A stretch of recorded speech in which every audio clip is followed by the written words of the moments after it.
Del ayuno, un tema decisivo en esta época tan desastrosa en que vivimos. Y cuando estaba en la campaña en Patterson, hablaba conmigo un hermanito que estaba tomando unos cursos teológicos en un gran seminario de allá de Norteamérica, y me contaba él, que es un hombre tremendamente espiritual, me decía: hermano, yo me quedé maravillado porque uno de los grandes doctores en teología que nos dio clase, una de las enseñanzas que nos dio fue que ya no había que ayunar, porque Jesús había hecho todo en la cruz y era innecesario en esta época ayunar.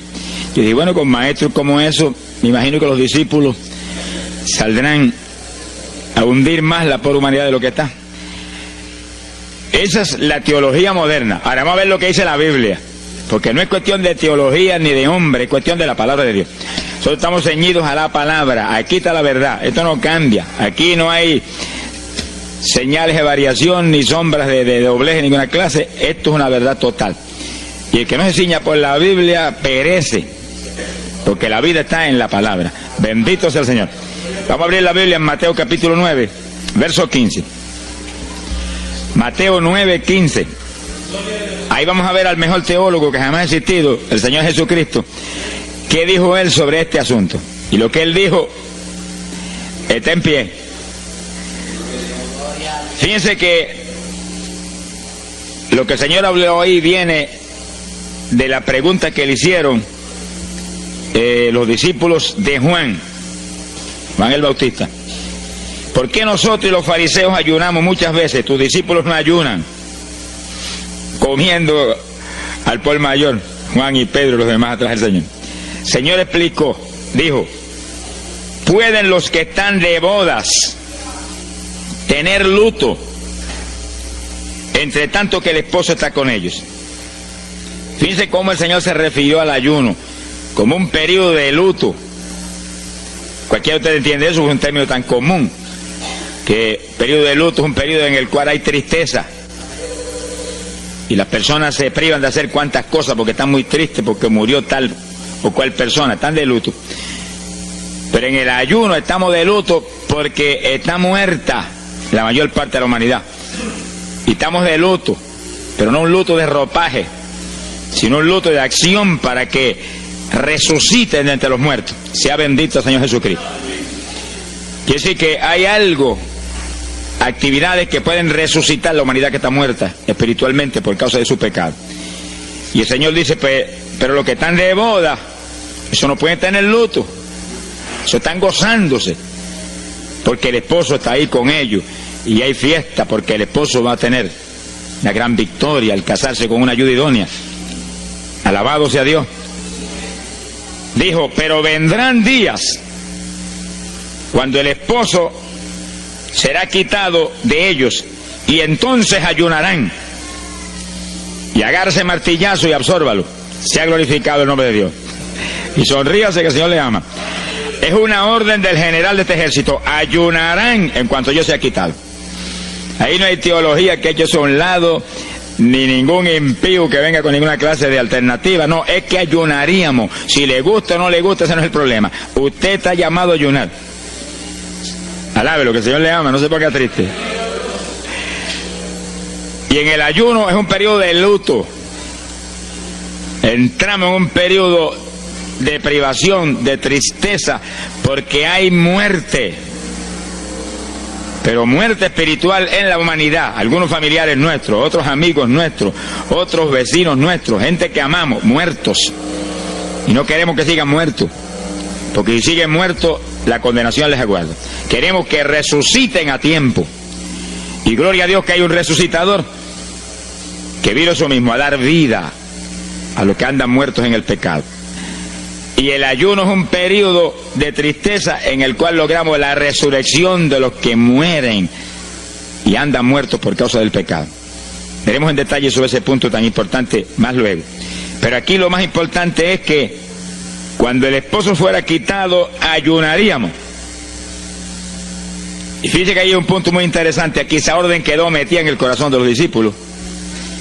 Y cuando el Señor fue levantado, que voló hacia el cielo y se fue a la diestra del Padre, y eso ocurrió Eso ocurrió 50 días antes de eso ocurrió 10 días antes de Pentecostés. 50 días antes de Pentecostés, el Señor apareció resucitado. Tuvo 40 días mostrando su resurrección, se fue al cielo después de esos 40 días, y 10 días más tarde vino Pentecostés. Pero fíjense que entre su vuelo a la diestra del Padre y Pentecostés hay 10 días. Y hay una orden en pie: cuando yo sea quitado, ayunarán. Visualice el asunto, que está muy interesante. El Señor me ha mostrado que en cuanto Él desapareció, ellos entraron en ayuno. Y ahí hubo 10 días en el aposento alto, en oración y en ayuno, 120 ayunando y orando, cumpliendo la orden del Señor y esperando lluvia de arriba.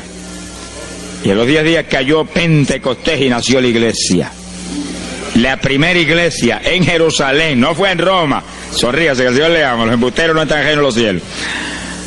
La primera iglesia fue en Jerusalén, Galileos rústicos, humildes, gente sin letra. Fueron la primera iglesia, los pequeñitos que siempre Dios ha escogido para avergonzar a los grandes, los poderosos, ahí estaban. Todos recibieron Espíritu Santo y fuego y hablaron en lengua como el Espíritu les daba que hablasen. Y ahí estaban, ayunaron y oraron. La orden estaba en pie y en cuanto fue quitado ellos obedecieron. Ahí que está el asunto, la victoria es de los obedientes. Y el ayuno, aunque a mucha gente no le gusta, y hay algunos que el diablo le dice aquí en la orejita: te enferma, muchacho, tuberculoso te pone. Tuberculoso está el diablo, pobrecito, sea bendito el nombre de Dios. Se va a poner más saludable, porque el exceso de comida que come la gente amerita descanso. Sonríase, que el Señor le ama. Y cuidado con meterse en la glotonería, que eso no conviene. Pero la humanidad, dice la ciencia médica, que come de 4 a 5 litros de alimento, más del que necesitan diariamente. Es una fantasía. Y ese exceso de alimento tiene el cuerpo que eliminarlo. Y montones de esos excesos se van como toxina a la sangre. Por eso hay tanta úlcera y tanto estreñimiento. Alabe, lo que el Señor le ama. Y tantas enfermedades terribles que oprimen hoy en día a la humanidad. El exceso de comida, dicen los médicos, que es la cosa principal de todos los males que afligen a la humanidad hoy en día. Quiere decir que cuando usted entra en ayuno, le está dando unas vacaciones al sistema digestivo que va a salir renovado de la actividad. Yo tengo la experiencia en la multitud de veces que Dios me ha llamado a ayunar 3 días, 5 días, 7 días, que cuando termino esos ayunos y comienzo a comer muy livianito, entrando en condiciones, siento una energía y una fortaleza mucho más grande que cuando estoy comiendo normal. Hasta el punto que duermo 3 horas y no puedo dormir más, porque despierto con una energía y una lucidez mental. Hasta el cerebro se me renueva.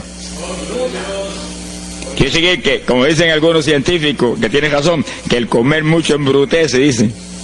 Sonríase, que el Señor le ama. Se afecta hasta el sistema nervioso, hasta el cerebro, cuando tiene el cuerpo que deshacerse para eliminar ese exceso de comida. Por eso que el ayuno, aunque estamos pensando y vamos a solamente a trabajar la parte espiritual, tiene una bendición física extraordinaria. Yo leí un libro sobre ayuno, no espiritual, de médicos, tratando las enfermedades con ayuno. Ayunos totales y ayunos parciales. Algunos trataban con ayuno total, donde solamente la persona usaba agua destilada. Y otros usaban un ayuno casi total, donde solamente le daban agua destilada con limón. Y después dan los testimonios increíbles de las enfermedades que recuperaba la gente en una forma increíble, las enfermedades. Se ha glorificado el nombre de Dios. Ahora, la parte que vamos a tratar y lo que nos importa ahora es este punto. Ayunaríamos, y ahí vamos a lo espiritual exclusivamente. Esa es una orden, esa orden está en pie. Ahora, la Biblia dice esto, que los dirigidos por el Espíritu de Dios, los tales son los hijos de Dios. Y en el ayuno es decisivo que el Espíritu de Dios lo dirija. Lo dirija cuándo va a ayunar, cuántos días va a ayunar, en qué forma va a ayunar, todos los detalles que implica un ayuno, veremos sobre los detalles. Pero el Espíritu de Dios le tiene que dirigir, aquí no hay un patrón específico. El primer ayuno que yo rompí fuera de tiempo fue el primero que hice, por las teorías de algunos evangélicos, que ya me habían enseñado, los ayunos son hasta las 6 de la tarde. Mentira del diablo, aquí no dice eso, en ningún sitio. El ayuno es dirigido por el Espíritu de Dios, y dice hasta las 6 el Espíritu, amén, pero puede decir hasta las 3 de la tarde, y puede decirle hasta la 1 de la tarde, y puede decirle hasta las 11 de la noche, y puede decirle 40 días, sonríase que el Señor le ama. se ponga triste ni se desmaye. Lo que Dios le dirija, hágalo. Que el que ayuna dirigido por el Espíritu va a ayunar con las fuerzas de Dios. Por eso que el libro del ayuno que Dios me dio se llama el ayuno del Señor, porque es el Señor el que pone la fuerza, el que dirige, el que hace todo a través de usted, usando este tabernáculo que tenemos. Bendito sea el Señor Jesucristo. Cuando el esposo se ha quitado, ellos entonces ayunarán, dirigidos por el Espíritu de Dios. Ese punto es decisivo, porque esto está en la Biblia, los dirigidos por el Espíritu de Dios. Los tales son los hijos de Dios. Todo en la iglesia del Señor es dirigido por el Espíritu. No se dirija a usted mismo, que va a fracasar. No haga como algunos que yo he conocido que se metieron a pastor ellos. Encontré uno que estaba enfermo, vino para que lo orara. Yo dije, ¿cuándo Dios te llamó a pastorear? No, él no me llamó, fue que había una iglesita de una necesidad, yo me metí, te metiste a pastor tú por tu cuenta, ahí estaba hecho un escombro. Oramos, pero salió volando a lo que Dios lo había llamado. Que sí, que hay que tener un cuidado terrible, dirigido por el Espíritu de Dios, vamos en la perfecta voluntad de Dios. En la perfecta voluntad de Dios, la victoria no hay quien nos la pueda arrebatar. Y tenemos autoridad sobre el diablo y protección de Dios contra Satanás. En la voluntad permitida de Dios no se sabe lo que puede pasar. Cuídese, alabado sea Dios. Pasamos a Lucas 21, 34. Lucas 21, versículo 34. Fíjense lo que el Señor previene para el último tiempo. Oigan con cuidado, que esto no es casualidad. Lucas 21 es un capítulo de los últimos días. Miren lo que Él previene. Mirad por vosotros mismos, que vuestros corazones no se carguen de glotonería. Palabra linda esa. Dice que en los últimos días había demonios especializados en comer, demonios comelones, que estarían atacando al pueblo de Dios. Él está hablando a su iglesia, al pueblo de Dios, poniendo al pueblo a comer. ¿Para qué? Para impedir la orden. Ayunarán. El diablo dice, no, comerán. Son dos grandes jefes. Uno te da la orden y el otro también da la del. Y tú es el que tiene que escoger a cuál vas a obedecer. Ayunarán. Para que haya crecimiento espiritual, haya más poder de Dios, haya más victoria. El diablo comerán, se enfermen físicamente y espiritualmente se mueran. Sea bendito el nombre de Jesucristo. Y el Señor nos previene, cuídense, que vuestros corazones no se carguen de glotonería. Es un demonio que se mete en el corazón del ser humano. Y el corazón anhela comer. Y hay gente hoy en día que no vive para comer. Y hay evangélicos que yo he visto ante mis ojos que comen más que un pichón de elefante. Y hasta que no lo sienten aquí, en la parte superior del esófago, no paran. Alabe lo que Él le ama. Pero hay un fruto del Espíritu que se llama templanza, que es una fuerza de voluntad para hacer lo que conviene. Porque todo dice el apóstol Pablo que es lícito, pero no todo conviene. Si usted puede hacer esto, aquello, lo otro, pero no conviene todo. Hay que tener cuidado y hacer lo que conviene. Jesús mismo se tuvo que meter por ese plano. Se tuvo hasta que dejar bautizar de Juan y decirle, Juan, conviene que guardemos toda la palabra. Sea bendito el Señor. Y parte de la palabra es que nos cuidemos de la glotonería, del exceso de comida. Dáñelo el cuerpo y le arruina a usted espiritualmente. Mire, si cuando uno come un poquito más de la cuenta y le toca predicar, va uno temblando, porque como que no siente uno dominio. Cuando uno come livianito por la tarde y se va sintiendo esta parte media del cuerpo vacíita, como que uno siente una libertad en el espíritu sobrenatural. Es lo que dice la Biblia, que el sentir de la carne es muerte, la carne siente contra el espíritu. Así que hay que tener cuidado con el asunto de la comida. Comer no es pecado, pero glotonería sí es pecado, porque daña el cuerpo y daña espiritualmente a uno. Y Él nos previno. Nunca olvido un hermano que vino una vez a la oficina y me dijo, Dios me dio la visión extraordinaria. Me dijo, te voy a mostrar la idolatría de la iglesia. Pensar en idolatría en la iglesia, uno se queda atónito. El que piensa en idolatría, lo que piensa seguir son los muñecos esos que cargan al hombro. Y la gente postrado delante de ellos, como vimos tantos en Ecuador, cara a cara, así, mirando esas estatuas y hablándole ahí. A mí el corazón se me quería salir del pecho, del dolor tan terrible. Pero hay de los hombres que han lanzado a la idolatría satánica, inmortal, infernal a la pobre humanidad. Hay de ellos. No quiero estar en su ropa. Sea bendito el nombre de Jesucristo. Pero no era esa idolatría la que el Señor le habló al hermano. Te voy a mostrar, y dice que lo transportó en una visión a una llanura enorme, y ahí había una multitud gigante, incontable. Esa es mi iglesia. Ahí estaban las multitudes de creyentes que forman el cuerpo de Jesucristo. Mire la idolatría, y frente a la multitud había un enorme plato, y al lado del plato había cuchara, cucharillo, tenedor y cuchillo, y la multitud hacía reverencia, se doblaban ante el platón, y volvían y se bajaban y se enderezaban. Y dijo, esa es la idolatría de mi pueblo, la comida. Sea bendito el nombre de Jesucristo.